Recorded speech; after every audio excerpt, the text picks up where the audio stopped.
Түсірілім жүргізу үшін ауыр камера, штатив, жарық, объектив және осының барлығын жинақтап салатын арнайы сөмке қажет. Аталмыш құрылғылардың құны бірнеше миллион. Ал қазіргі таңда осынша техниканы бір ғана телефон алмастыра алады. Және бастысы мобилографияны меңгерсеңіз жеткілікті. Бүгін мүмкіндігі мол мобилография жайлы айтамыз.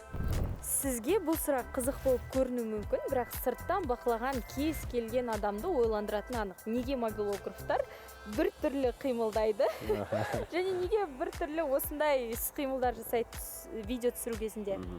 Өте дұрыс сұрақ. Жаңағы жүріс, мысалы, аяқты бүгесің и осылай жүресің да, ол кадр дірілдемес үшін. Мысалы, как обычно сіз телефон алдыңыз, допустим, осылай түсіріп жатсыз ба, сізде кадр дірілдеуі мүмкін. Жүріп баққан кезде қолыңыз тоже дірілдейді. Стабилизатордың. Аяқты біз стабилизатор деп айтсақ болады. Мысалы, стабилизатор қазіргі заманда қолға да шықты. Сіз ол кезде уже қатты аяқты қоспай қойсаңыз болады. Қазіргі кезде стабилизатор шықты. Сіз чисто ол кезде қолмен дірілдемей түсіре бересіз. Ал ол стабилизатор шықпай тұрып, біз сол аяқтың көмегімен біраз дірілдейді. Бүккен жағдайда? Осылай бүккен жағдайда. Осылай жүресіз, ақырын. Ол сіздің кадрыңызды дірілдетпейді барынша. Сәтті видео түсіремін десеңіз, кадр өлшемі мен форматына, түстердің реттілігіне аса мән беріңіз.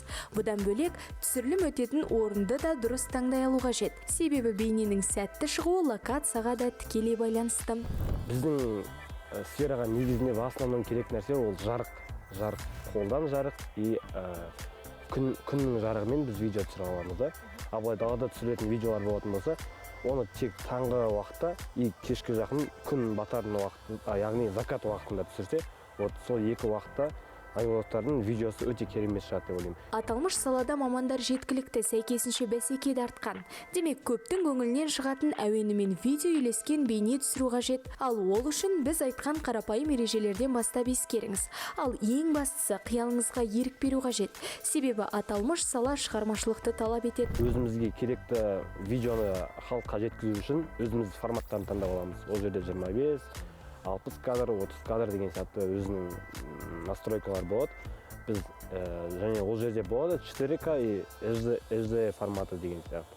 Біз сол форматтардың ішінен HD форматын өзімізде таңдап аламыз. Өйткені HD форматы барлық видеоны түсірген кезде өте қолайлы, және біз HD форматын 60 кадрмен солай түсіріп алып, біз оны программаға, яғни өзіміз монтаж жасайтын программаға тығатын болсақ, ол жерден сақтаған кезде бізге көмегі өте жақсы тиеді. Диас Бекмұханның осы салада қызмет етіп жүргеніне 4 жылдан асты. Бүгінде аталмыш салаға қызығушыларға білгенін үйретіп, шәкірт тәрбиелеп келеді.